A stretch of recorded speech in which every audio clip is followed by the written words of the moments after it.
നമസ്കാരം, മലയാളി വാർത്തയിലേക്ക് സ്വാഗതം. തെക്കൻ കേരളത്തിൽ പരക്കെ മഴ കനക്കുന്നു. തിരുവനന്തപുരം, കൊല്ലം ജില്ലകളിൽ രാത്രി മുതൽ പെയ്യാൻ തുടങ്ങിയ മഴയ്ക്ക് ഇപ്പോഴും ശമനമില്ല. നഗര മലയോര മേഖലകളിൽ ഭേദപ്പെട്ട മഴ രേഖപ്പെടുത്തി. തിരുവനന്തപുരം, കൊല്ലം, പത്തനംതിട്ട ജില്ലകളിൽ ഓറഞ്ച് അലർട്ട് തുടരുകയാണ്.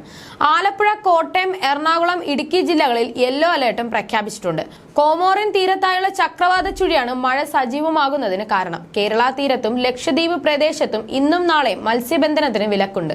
ഇന്നും നാളെയും കേരളത്തിൽ ഒറ്റപ്പെട്ട ഇടങ്ങളിൽ ഇടിമിന്നലോട് കൂടിയ മഴയ്ക്കൊപ്പം മണിക്കൂറിൽ 30 മുതൽ 40 കിലോമീറ്റർ വരെ വേഗത്തിൽ വീശിയേക്കാവുന്ന ശക്തമായ കാറ്റിനും സാധ്യതയുണ്ടെന്ന് കേന്ദ്ര കാലാവസ്ഥാ വകുപ്പ് അറിയിച്ചു. മത്സ്യത്തൊഴിലാളികൾക്ക് ജാഗ്രതാ നിർദ്ദേശം നൽകിയിട്ടുണ്ട്. കേരള, ലക്ഷദ്വീപ് തീരങ്ങളിൽ മത്സ്യബന്ധനത്തിന് പോകാൻ പാടില്ലെന്നും കർണാടക തീരത്ത് മത്സ്യബന്ധനത്തിന് തടസ്സമില്ലെന്നും കേന്ദ്ര കാലാവസ്ഥാ വകുപ്പ് അറിയിച്ചു. അതിശക്തമായ മഴ മുന്നറിയിപ്പുള്ള സാഹചര്യത്തിൽ വിവിധ തീരങ്ങളിൽ കടലാക്രമണം ശക്തമാകാൻ സാധ്യതയുള്ളതിനാൽ അപകട മേഖലകളിൽ താമസിക്കുന്നവർ ജാഗ്രത പാലിക്കണമെന്ന് അധികൃതർ നിർദ്ദേശം നൽകി. അടച്ചുറപ്പില്ലാത്ത വീടുകളിൽ താമസിക്കുന്നവരും മേൽക്കൂര ശക്തമല്ലാത്ത വീടുകളിൽ താമസിക്കുന്നവരും വരും ദിവസങ്ങളിലെ മുന്നറിയിപ്പുകളുടെ അടിസ്ഥാനത്തിൽ സുരക്ഷയെ മുൻകരുതി മാറി താമസിക്കാൻ തയ്യാറാവണമെന്നും നിർദ്ദേശമുണ്ട്. ഇടിമിന്നൽ ജാഗ്രതാ നിർദ്ദേശം പാലിക്കണമെന്ന മുന്നറിയിപ്പും കേന്ദ്രം നൽകുന്നുണ്ട്. ഇടിമിന്നൽ അപകടകാരികളാണ്. അവ മനുഷ്യന്റെയും മൃഗങ്ങളുടെയും ജീവനും വൈദ്യുത ആശയവിനിമയ ശൃംഖലകൾക്കും വൈദ്യുത ചാലകങ്ങളുമായി ബന്ധിപ്പിച്ചിട്ടുള്ള വീട്ടുപകരണങ്ങൾക്കും വലിയ നാശനഷ്ടം സൃഷ്ടിക്കുന്നുണ്ട്.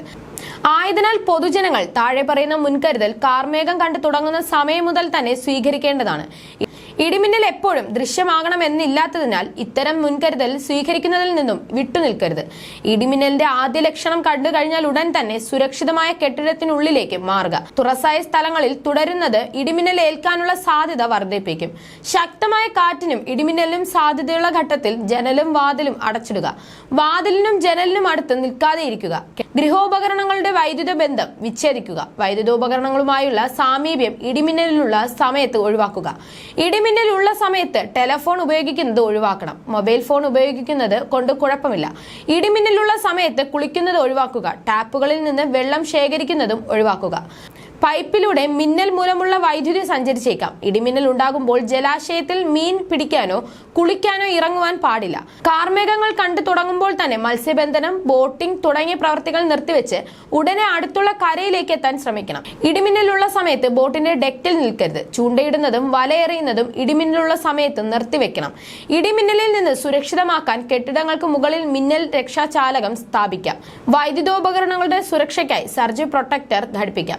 മിന്നലിന്റെ ആഘാതത്താൽ പൊള്ളലേൽക്കുകയോ കാഴ്ചയോ കേൾവിയോ നഷ്ടമാവുകയോ ഹൃദയാഘാതം സംഭവിക്കുകയോ വരെ ചെയ്യാം.